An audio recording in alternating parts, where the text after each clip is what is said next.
اب آپ دیکھیں ہم ماشاءاللہ کتنے لوگ روزے رکھتے ہیں پورے مہینے کے. اب اس رباعی میں حضور کا کیا پیغام ہے؟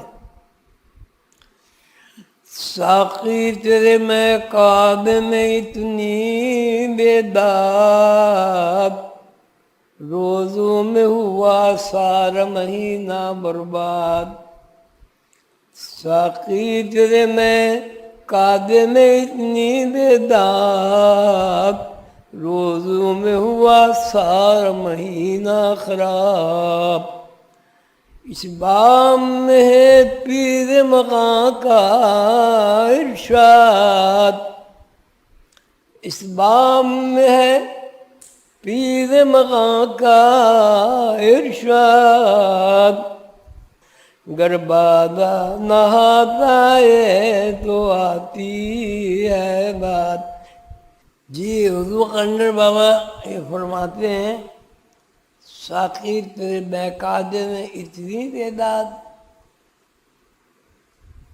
اتنی بے نیازی کہ میں نے پورے مہینے روزے رکھے اور مجھے کچھ بھی حاصل نہیں ہوا. ساقی تیرے میکدے میں، تیرے گھر میں جہاں جا کے آدمی مست و بے خود ہو جاتا ہے، نشے میں مست ہو جاتا ہے، وہ اتنی زیادہ بے نیازی ہے اور اتنی زیادہ میرے لیے مایوسی ہے کہ پورے مہینے میں تیرے لیے بھوکا رہا اور حاصل کچھ نہیں ہوا. میری سمجھ میں یہ آئی بات کہ پورا مہینہ ہی برباد ہو گیا. لیکن اس باب میں یعنی اس مسئلے میں قلندر بابا کا ارشاد یہ ہے، قلندر بابا یہ کہتے ہیں، قلندر بابا یہ کہتے ہیں کہ بھائیوں بہنوں، تم روزے رکھے، تم نے رات کو نیند خراب کی، اٹھے، سارے دن بھوکے پیاسے رہے، گرمی کی تپش برداشت کی،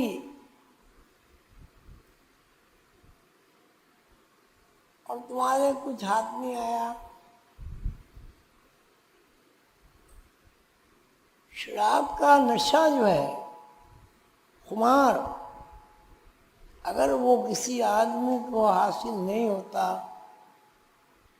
تو اس کے لیے وہ ساری زندگی بس ایک ہوا کا جھونکا ہے اور کچھ نہیں. جی اس بات پہ سب غور کریں گے شاید، اس بات پہ سب غور کریں گے شاید، آہیں بھی وہ دو چار بھریں گے شاید، آہیں بھی وہ دو چار بھریں گے شاید. ہے ایک ہی بات اس میں پانی ہو کے میں، ہے ایک ہی بات اس میں پانی ہو کے میں، ہم ٹوٹ کے ساغر ہی بنیں گے شاید، ہم ٹوٹ کے ساغر ہی بنیں گے شاید.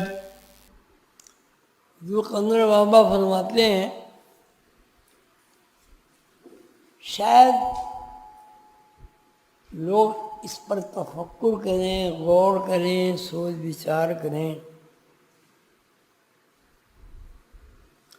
اور ہو سکتا ہے کچھ ایسے بھی صاحب دل لوگ، صاحب عقل و فہم لوگ، سمجھدار لوگ ہوں کہ جب وہ یہ دیکھیں کہ کوئی نتیجہ مرتب نہیں ہوا تو وہ پچھتائیں، روئیں، آہیں بھریں، مایوس ہوں. شاید ایسا ممکن ہو سکتا ہے کہ ایسا ہو، شاید کے معنی ہو سکتا ہو کہ ایسا 2-4 آدمی ہوں اربوں خربوں لوگوں میں کہ وہ سوچیں کہ ہماری پوری زندگی ضائع ہوئی یا نفع بخش ہوئی، اس زندگی کا ہمیں کوئی فائدہ حاصل ہوا یا کچھ بھی نہیں ہوا،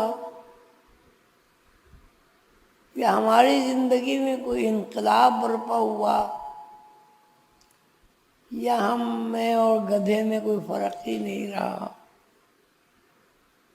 شاید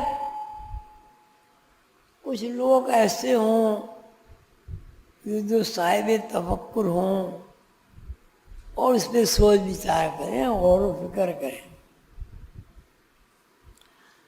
اصل بات کیا ہے؟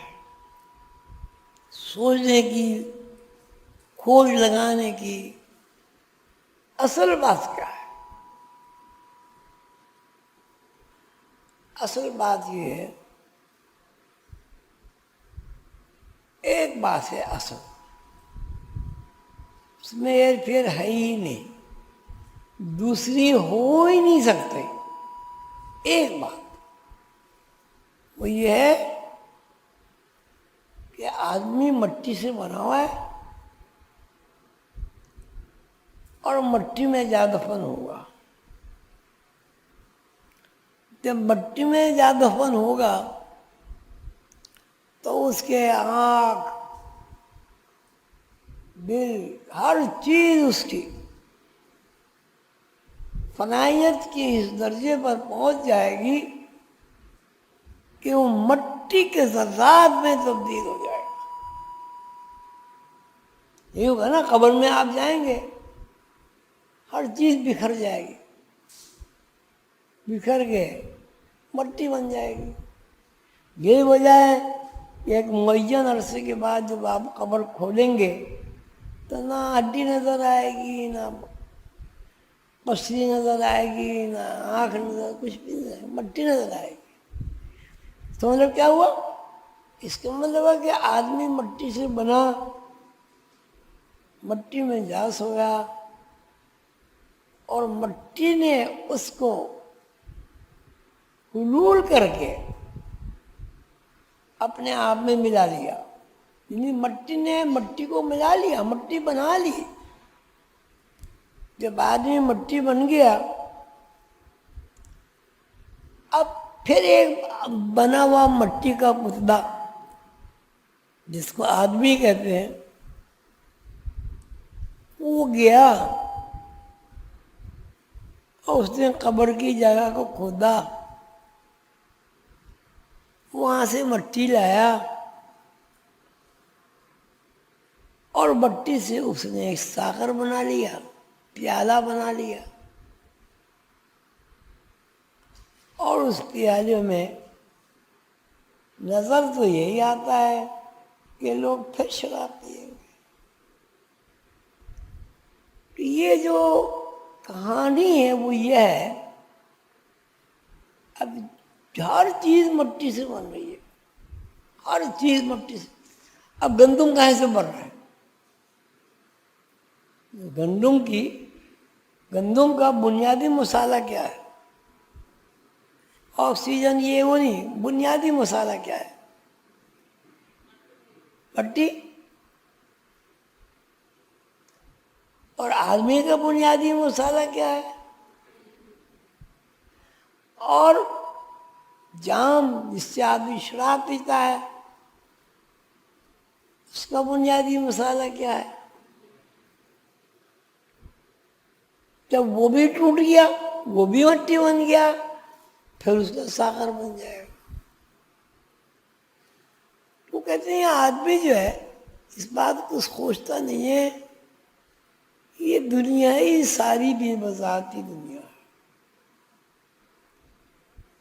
مٹی سے کمہار جام بناتا ہے، گلاس بناتا ہے، وہ گلاس ٹوٹ جاتا ہے، مٹی کے ذرات میں تبدیل ہو جاتا ہے. مٹی کے ذرات کو پھر کوئی نیا کمہار پیدا ہو جاتا ہے. وہ نیا کمہار بھی مٹی کے ذرات ہی ہے. وہ پیدا ہو جاتا ہے، وہ جا کے وہی اپنی ہی مٹی اٹھا لاتا ہے اور اس کا پھر کوزہ بنا دیتا ہے. یہ دنیا ہے. دنیا کی مثال دی ہے. یہ سب مورتیاں جو ہم لوگ بیٹھے ہیں، کسی کو خوبصورت کہتے ہیں، کسی کو بدصورت کہتے ہیں. خوبصورت بدصورت کچھ نہیں.